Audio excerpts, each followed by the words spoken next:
শাহবাগী ফরিদউদ্দিন মাসউদের থেকে সমর্থন উঠিয়ে নেবেন, না হলে আমাদের জবান বন্ধ হবে না ইনশাআল্লাহ। আজকে আমার রিমান্ডের ছবি ভাইরাল হয়, ফরিদউদ্দিন মাসউদের বিরুদ্ধে কথা বললে গোয়েন্দা সংস্থার কাছ থেকে এই ছবি আপনারা কিভাবে পেলেন? জবাব দিতে হবে জাতির সামনে। শাইখুল হাদিস আল্লামা মামুনুল হক সহ আমরা সহ শত শত আলেম বন্দি কারাগারে ছিলাম। কোনোদিন তো শুনি না আপনারা থানা ঘেরাও করার কথা বলতেছেন, কোনোদিন তো শুনলাম না আপনাদের মুখে যে দাঁত ভেঙে ফেলবেন, চোখ তুলে ফেলবেন কারো। আজকে ফরিদউদ্দিন মাসউদের কারণে আপনাদের এত কঠিন হুঙ্কার, কোথায় দেখলাম না তো আপনাকে কোনোদিন হুঙ্কার দিয়ে বলতে, জঙ্কার দিয়ে বলতে, যারা ইশকে নবীর দাবিতে বন্দি আছে তাদেরকে না ছাড়লে আমি থানা ঘেরাও করবো, দাঁত ভেঙে ফেলবো। শুনলাম না তো কোনোদিন। আমরা ভিতর থেকে শুনি। আমি সরকারকে বলবো, সরকার যারা অপরাধী তাদেরকে ধরে, যারা নিরীহ, আমি আবারও বলছি যারা নিরীহ তাদেরকে ছেড়ে দেন। তা আলেমদের মধ্যে কেউ কেউ অপরাধী ছিল নাকি? তাহলে আপনার ভাষায় আলেমদের মধ্যে কেউ কেউ কি ছিল? অপরাধী ছিল। আপনি যদি শাহবাগী ফরিদউদ্দিন মাসউদকে নিয়ে কথা বললেও বলেন আলেমে আলেমে লাগছে, তাইলে আপনি আলেমও চিনেন না, জালেমও চিনেন না। আজকে ফরিদউদ্দিন মাসউদের বিরুদ্ধে আমি কথা বললাম। আচ্ছা, ফরিদউদ্দিন মাসউদের বিরুদ্ধে কথা বলবো না, কার বিরুদ্ধে কথা বলবো? ফরিদউদ্দিন মাসউদ শাহবাগে গিয়ে আল্লামা সাইদি রহিমাহুল্লাহর ফাঁসি চায় নাই? এমন একজন মাজলুম আলেমের যে ফাঁসি চাইতে পারে, একই শয়তানের চাইতে কম? যেই ব্যক্তি হাসিনা এবং আমেরিকা সিআইএর দালালি করতে গিয়া 1 লক্ষ মুফতির ফতোয়া জিহাদের বিরুদ্ধে নেওয়ার জন্য পুরো বাংলাদেশে সফর করেছে। আপনারা আরো শুনলে অবাক হবেন, বাংলাদেশের একমাত্র আলেম যার পরিবারের ফুল সিটিজেন আমেরিকা। এরা সব আমেরিকান নাগরিক, এদের সবার আমেরিকার সিটিজেনশিপ আছে। কল্পনা করতে পারেন, শাহবাগের সেই নাস্তিক প্রেমী ফরিদউদ্দিন মাসউদের বিরোধিতা করলাম, সে সাইদি রহিমাহুল্লাহর ফাঁসি চাইলো, আর আপনারা তার পক্ষ নিয়ে বলেন যারা ফরিদউদ্দিন মাসউদের বিপক্ষে যাবে তাদের দাঁত ভেঙে ফেলবেন, তাদের চোখ তুলে ফেলবেন, তারা ইসলাম বিদ্বেষী। বাবা, আপনি ইসলাম এখনো মনে হয় বুঝেন নাই বাবা। ফরিদউদ্দিন মাসউদ নিজেই তো ইসলাম বিদ্বেষী। অনেকেই হাসিনা সরকার থাকতে, আল্লাহ লিখে রাখেন, কারাগার থেকে বের হওয়ার পর হাসিনা গভর্নমেন্ট থাকা পর্যন্ত আমি একদিন অনেক আমার বিরুদ্ধে কথা বলা হয়েছে, অনেক খুচাখুচি করা হয়েছে, একটা লেখা দেখান কোনো আলেম কিংবা কোনো দল কিংবা অনেকেই ভুল করছে কিন্তু আমি সমালোচনা করছি, দেখাইতে পারবেন না। কিন্তু এখন যখন হাসিনা চলে গেল, এখনো আপনারা এই নিফাকি চরিত্র করেই যাবেন। ফরিদউদ্দিন মাসউদকে আল্লামা বানানোর জন্য যুদ্ধ শুরু করবেন। যারা তার বিরুদ্ধে বলবে তাদেরকে বলবেন ইসলামের দুশ্মন, ইহুদিদের দালাল, তাদের দাঁত ভেঙে ফেলবেন, তাদের চোখ উপড়ে ফেলবেন, থানা ঘেরাও করে ফেলবেন। কই রাসূলুল্লাহ সাল্লাল্লাহু আলাইহি সাল্লামের ভালোবাসায়, ইশকে নবীর দাবিতে কতগুলো ভাই কারাগারে পড়ে আছে। আপনারা জানেনই না, খবরই রাখেন না, আপনারা খবরই রাখেন না। সেই ব্লগার রাজীব 13 সালে, মনে আছে থাবা বাবার কথা, 13 সালে আন্দোলন কেন হয়েছিল মুরব্বীরা জানে। সেই ওয়াশিকুর রহমান বাবু, শাতিমে রাসূল নাস্তিক, সেই ফয়সাল আরিফিন দীপন, ওরা রসুলকে কটূক্তি করেছিল, আম্মাজানদেরকে নিয়ে কটূক্তি করেছিল। আর সেই সমস্ত ব্যক্তিদের বিরোধিতা যারা করেছিল, সেই ভাইগুলো ফেসবুকে অনলাইনে অফলাইনে যারা বিরোধিতা করেছিল, সেই ভাইগুলো আজকে সেই ব্লগার ফারাবি, সেই আমাদের ভাই ব্লগার সাইমুম, কিংবা আমাদের ভাই আরাফাত, আরিফ, আসাদ, ওই দিন কাশিমপুর কারাগারের পাশ থেকে ওদের কথাগুলো বলে আসলাম। 7 থেকে 8 বছর পর্যন্ত এরা কারাগারে বন্দী। ইমানি গায়রত থাকলে আমাদের অন্তরে কষ্ট লাগার কথা। এই মানুষগুলো ইশকে নবীর দাবিতে আল্লাহর নবীকে নিয়ে কটূক্তি করেছে, সহ্য করতে পারে নাই, আর এরা আল্লাহর নবীর ভালোবাসায় চলে গেল, আল্লাহর নবীর ভালোবাসায় কথা বলল। এই জন্য এদের এক একজনের নামে, এক একটা যুবকের নামে 2টা 3টা করে ফাঁসি লাগছে। ফাঁসি ফাঁসি কি জবাব দেব আমরা আল্লাহর কাছে? কিসের পীর, কিসের বড় বক্তা, বড় মুহাদ্দিস, বড় শাইখুল হাদিস? আল্লাহর কাছে কেউ জবাব দিতে পারবো না, আল্লাহর নবীর কাছে কেউ জবাব দিতে পারবো না। এই ভাইগুলো এতদিন যাবৎ কারাগারে বন্দী। শুনবেন কারগুজারি, শুনবেন সহ্য করতে পারবেন? কসম আল্লাহর, বাড়ায় বলতেছি না। এই ভাইদের কাছে এমনও শুনছি তাদের স্ত্রীদেরকে দৈরাই না বিভিন্ন গোয়েন্দা সংস্থার লোকেরা তাদের সামনে ধর্ষণ করছে। ধর্ষণ করছে, ধর্ষণ। এ আমার দেশের বাহিনী ওই ভাইদের স্ত্রীদেরকে র্যাপ করেছে, ওই ভাইদের স্ত্রীদেরকে তাদের সামনে নির্যাতন নিপীড়ন করেছে। কি বলবেন?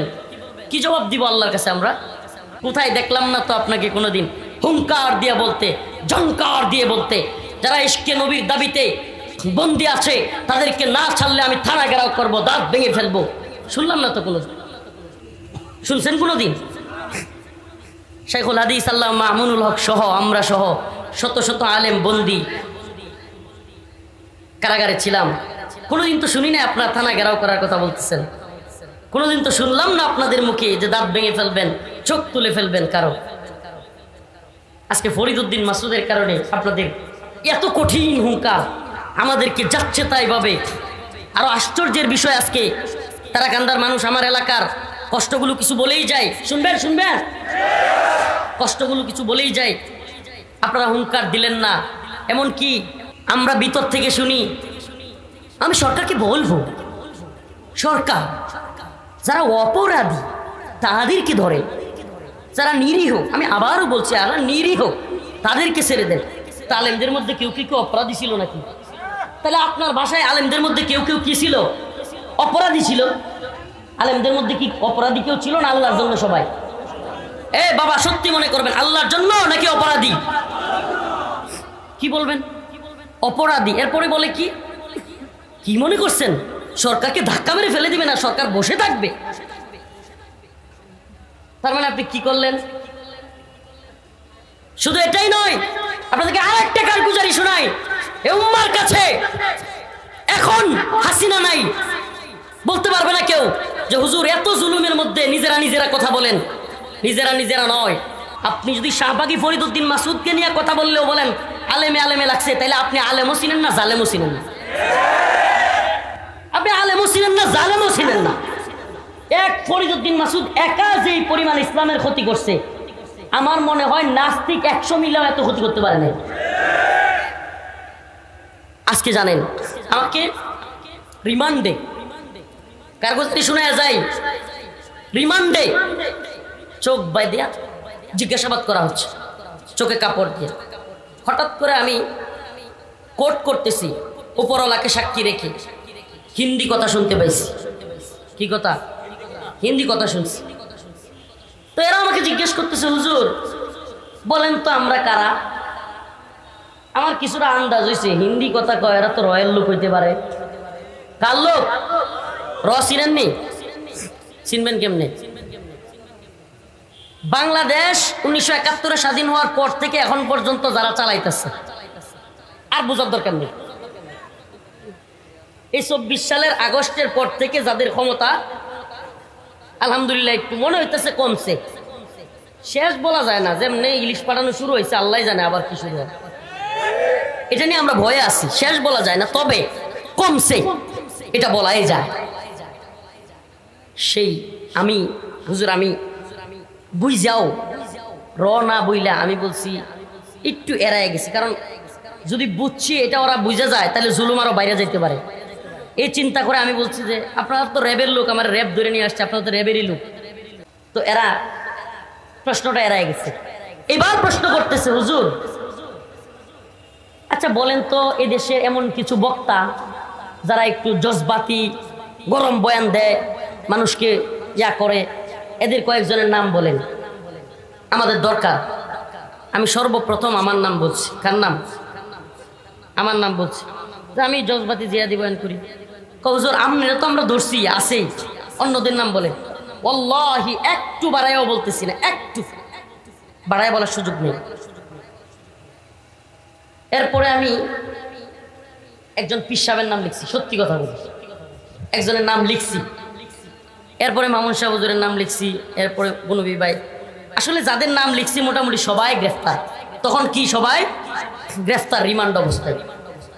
তো আল্লাহি একটু বাড়ায় বলতেছি না, আবারও কসম করে বলতেছি, আমি একটু চালাকি করছিলাম যে ওনাদের ব্যাপারে অনেক কিছু শুনি, আচ্ছা একটু দেখি তো।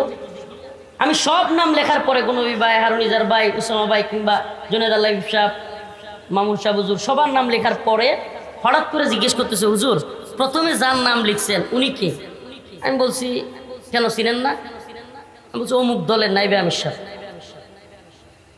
ওয়াল্লাহি কসম, 1 ইঞ্চি যদি বাড়ায় বলি, আল্লাহর কসম, আল্লাহ যেন আমার উপরে, এজন্য এই কথা যদি তুহমত হয়ে থাকে, আমার উপর আল্লাহ আযাব আসে, এতটুকু বলতেছে।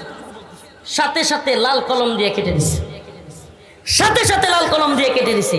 শুধু কেটেই দেয় নাই, আমি যখন জিজ্ঞেস করলাম কি, উনি তো সবচেয়ে গরম কথা বলে, পারলে হাসিনার একবার কাপড় খুলে ফেলে, তো উনার নাম কাটছেন কেন? হুজুর এটা বুঝবেন না। কি বলে? এটা বুঝবেন না। এখনো যারা মনে করেন যে আমরা সব, আজকে কি দেখলেন আপনারা?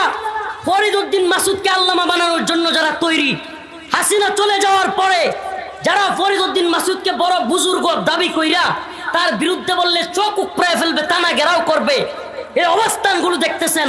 আর আমরা রিমান্ডে, আমি নিজে এটা যাচাই করে আসছি। এখন বলবেন হুজুর গোয়েন্দারা নিজেদের মধ্যে লাগায় দেওয়ার জন্য আপনাদের মধ্যে এগুলো করছে। আপনারা খুব বেশি বুঝেন না। সব কিছু এত আলাদিনের চেরাগ আপনারা কই পেলেন?